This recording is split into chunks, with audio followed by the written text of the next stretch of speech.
when we first started fishing here, the average fish was 34 to 36 inches long from 14 to 17 pounds. But nowadays, the average fish is between 10 and 16 pounds. I mean, it's dropped off a little bit. We're gonna get that odd fish that's gonna be 20 plus pounds because they're here. I mean, this river, you can catch a really good sized fish here. There's like 5 stages of fishing. There's your first fish, which is the most important fish of your life because you never catch your first one the second time. Then there's a lot of fish. Once they've caught one, they want to catch a bunch of them. Then the next stage is a big fish. Then you get to the 4th stage, which is a specific fish, that fish. Then you get to stage 5 where you go hunting for needles in the haystack as we're doing right now. We have about 78 miles of water that we can fish. So theoretically, there'd be about 540 something fish per mile. Most people won't even go trout fishing unless there's 3,000 or more fish a mile. 99.99% of the people in the world don't even know this fish exists.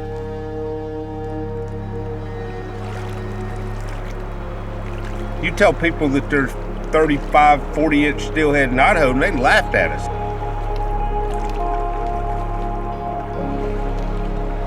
They consider a fish over 20 inches in this river to be a steelhead, which there is some resident rainbows that live under the dam that'll get more than 20 inches and they're not steelhead. But every one of them special because look at the journey they go on. I mean, it's amazing that we catch this needle in the haystack. That's the best way I can put it. This is, you're out searching for the needle in the haystack, and sometimes everything lines up and you get one.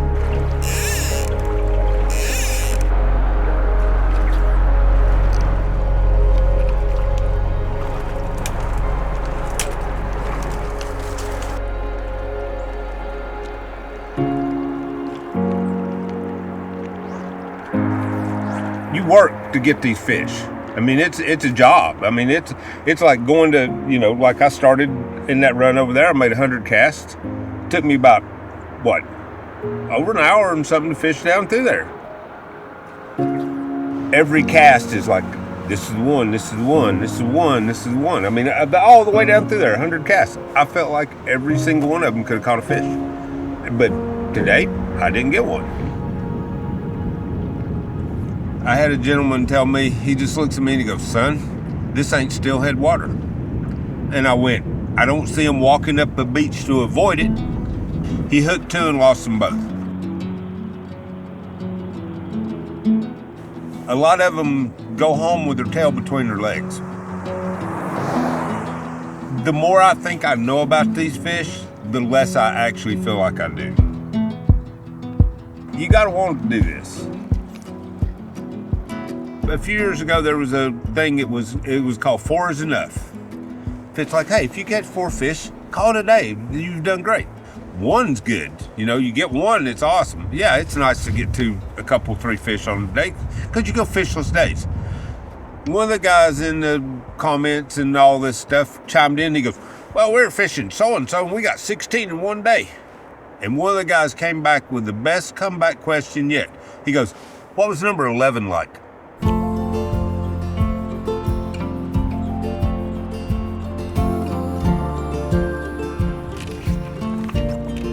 October 19th, 1993, at about 9 o'clock in the morning, I hooked a fish of my lifetime.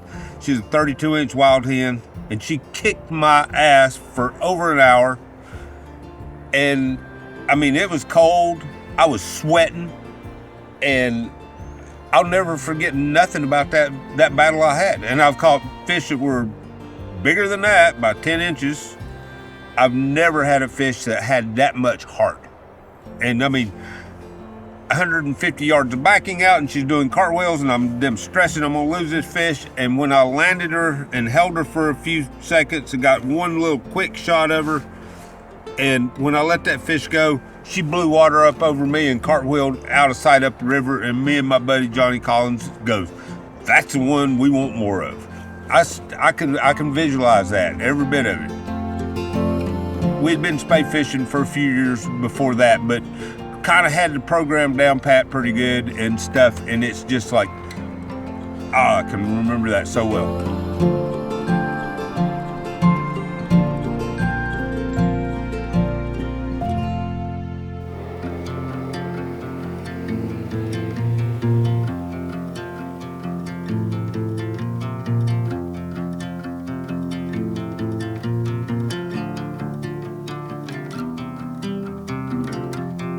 I started fly fishing when I was 6, and I did my first guide trip when I was 11 years old.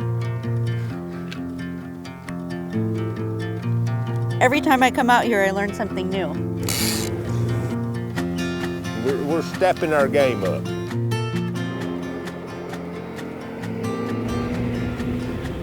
Remember, when you feel that rod pull back just a little bit, it's time to go forward.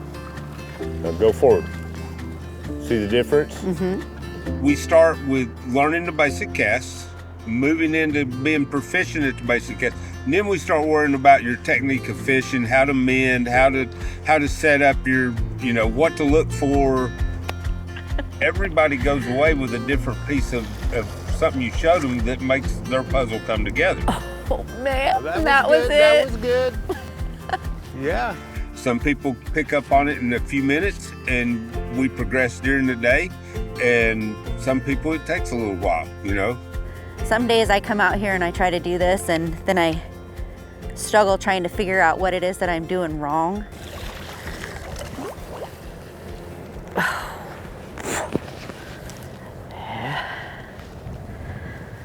Guidance, advice. That was all around weak sister there. What's that? But if it catches a fish, it was the greatest cast ever been made. Ah. You get to this point to where this is desirable because you've done the other things. You've caught your first fish, you've caught a lot of fish, you've caught a big fish, you've caught that fish, but this is that next aura of mystique, because it is mystique. Nice, nice, nice, nice. No mend required. Okay. He's the fish whisperer. I guess I got a reputation. I don't know why. I mean, it's just one of them things.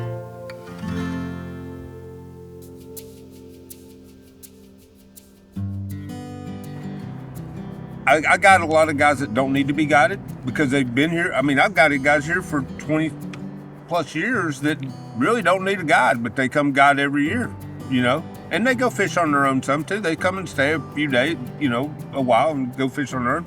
But the camaraderie, I mean, a few of my clients that I've been fishing for a long, long time, we talk on the phone like brothers.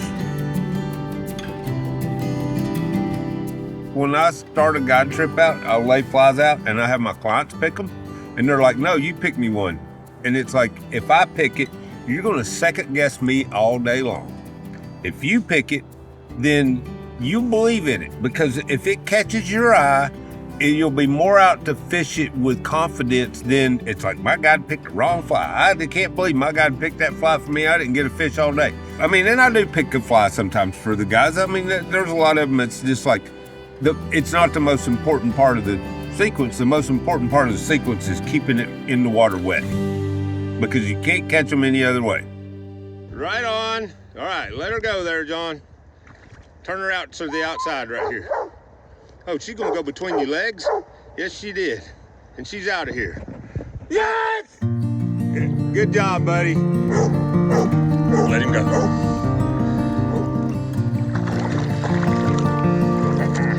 What do you think, Ivy? All right. Well, that's my biggest steelhead by quite a margin. All right, let her go. All right, sweetheart.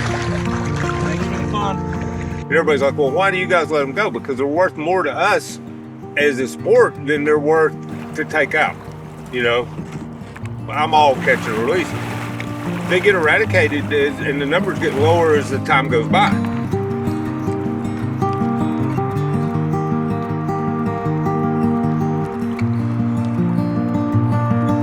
I had 14-day dry spell. I've had a 10-day dry spell. I've had probably a 20-day dry spell. Then one day you break the code, you get 3. The next day you get 2. and you're right back in the game. If you average a fish a day on the fly, you're doing really good. I caught a fish on July 1, a really nice B-run fish on July 1, first day of the season. My year was made right then, right there. That was one piece of my bucket list on this fishing that I'd never done. I'd hooked fish, I'd had grabs, I'd never landed a fish on opening day till this year, and I landed a fish that was 34 inches long and really healthy, and she was mad. At that point right there, my aura was just like, yes, I've done it, and I'm good to go for the year, you know. Well, fucking July has been very, very good to me.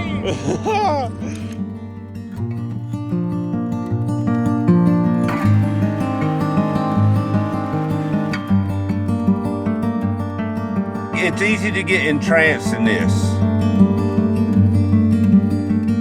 I mean, I just get out there and I forget all the world problems.